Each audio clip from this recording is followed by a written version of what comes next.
Hey, what's going on guys? Mark back in the workshop on Mark's Aquatics. I thought I'd show you my little springtime feeding. This is the first feeding of the koi this year, and as you can see we've got some new additions. Got a beautiful big golden butterfly koi there, who I've nicknamed Dyson because he's an absolute pig for food.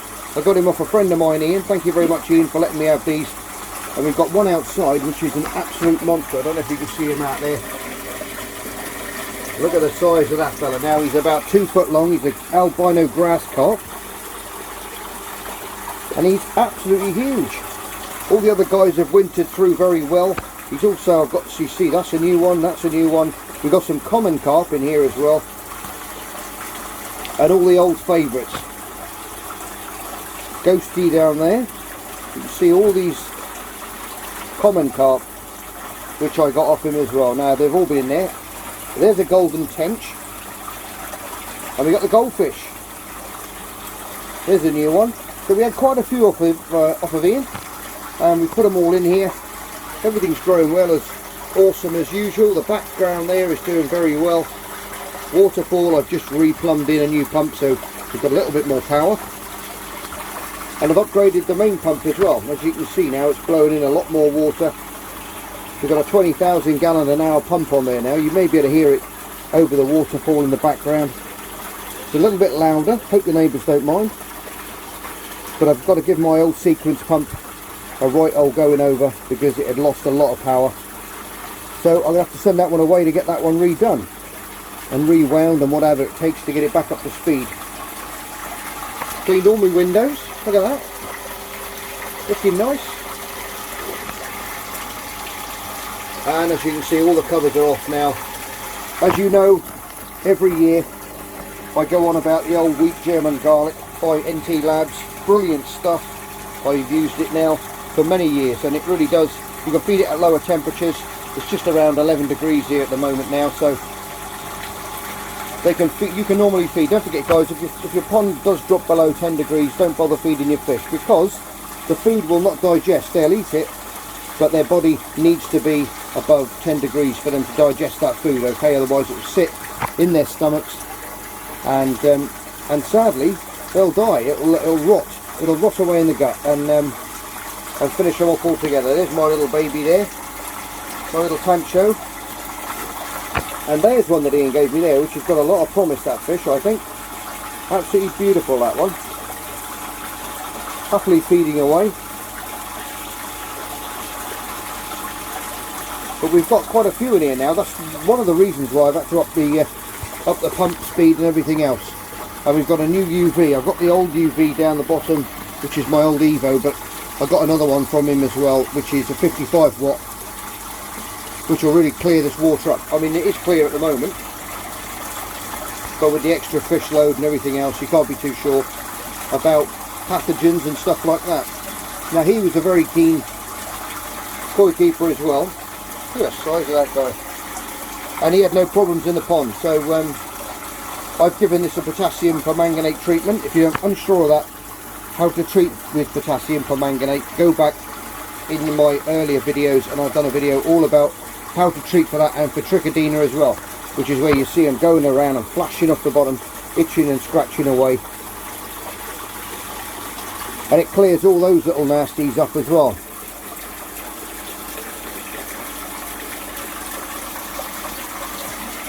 Look at that. Happy days.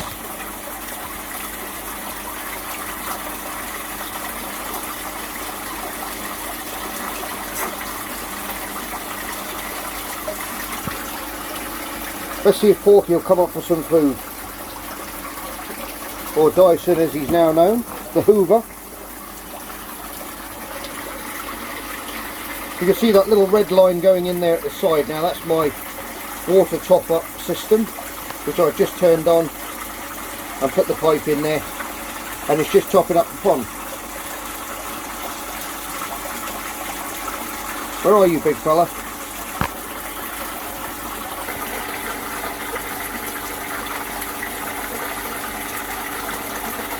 Lovely to see them in the spring when they first come. Little goldfish there. Might do another breeding session on the goldfish this year as well.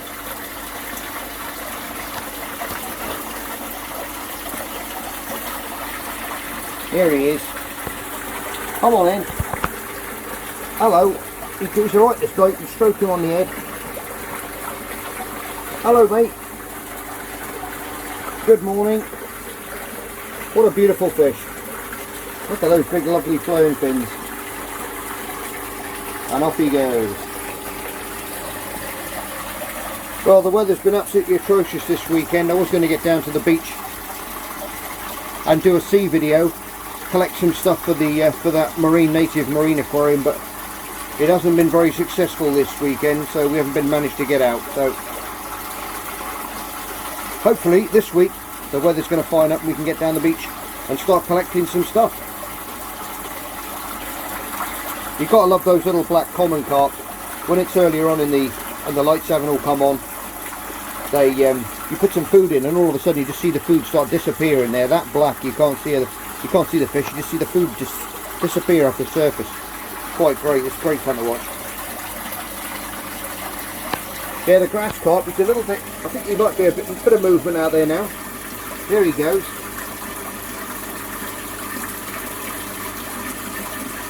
But he is a real monster.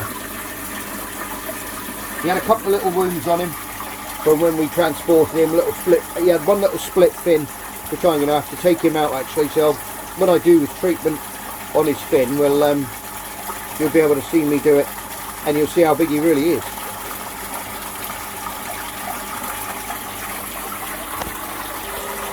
Yeah, I've really got to sort out the background here. I mean, this is looking lovely, the old Palladarian background, but so that side where all the logs, I just put them up there after that catastrophe we had. I've got to tidy all that up. I might actually put some different ones and some different hanging baskets with some of the creeping thyme in there, or mind your own business. I think what I might do is get the GoPro out and give you some underwater footage of the koi. That'll be interesting for you to see.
Well guys, they didn't take long to finish off that food.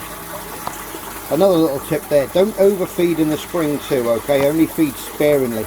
You can feed up to like 2 or 3 times a day, but just little bits at a time, just to get them used to the food again. Because you've got to remember, these guys haven't eaten all winter. Ah, there we go. There's the monster man.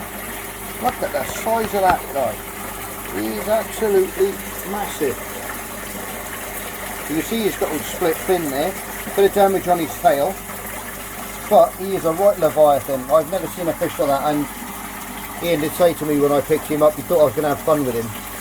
But he had a little bit of algae in his pond, which played to my advantage because he couldn't see the net coming, and I had a big monstrous bag to put him in, and I managed to catch him very easily. He said he's tried to catch him a couple of years ago and he came out the water like a missile, but when they can see,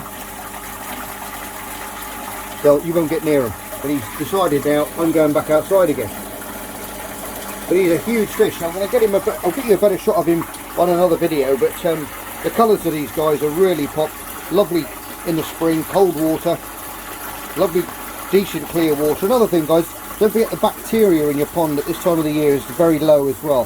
When you start feeding, they're going to start to produce waste, which in turn then is going to create, you know, the nitrogen cycle, your ammonia, your nitrite and your nitrate again on bigger amounts. So it's a good idea to throw a pond bomb in there, which is a bacterial bomb, or you can buy liquid bacteria, just to pour it around in your filter media if you've got a Nexus filter like I have, and it'll coat all those little K1 media beads with the gel, and it'll give you a colonization a lot quicker, and it'll help speed up your system, okay?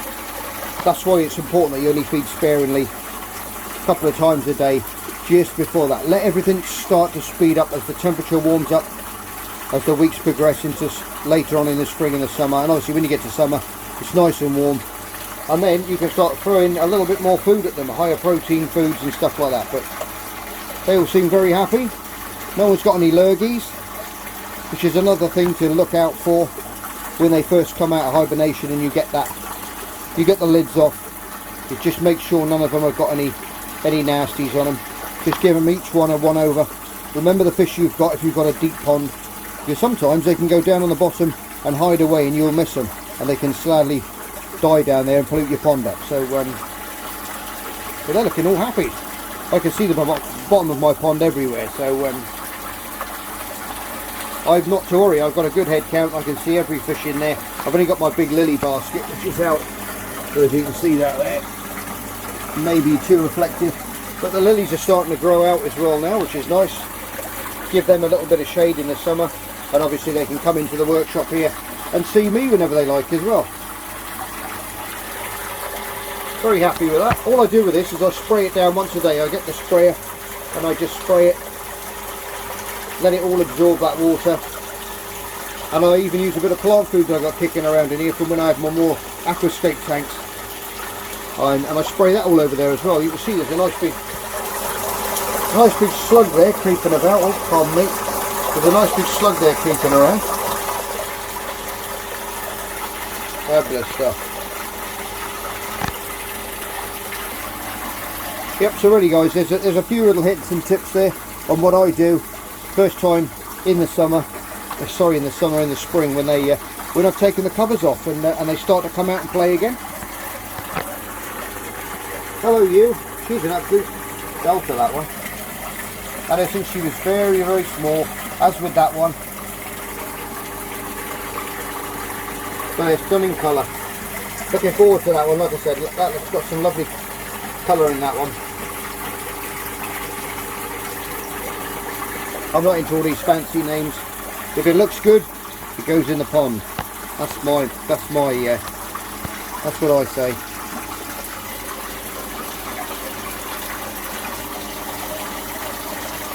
They love playing in that extra water. You can see the extra water current there is so powerful now that it's actually creating its own little venturi where it's sucking the air from the surface and blowing it down and super oxygenating that water, and they love swimming through that, as koi do. Koi loves strong water current they can swim against and play in, and they certainly have got it there, that's for sure.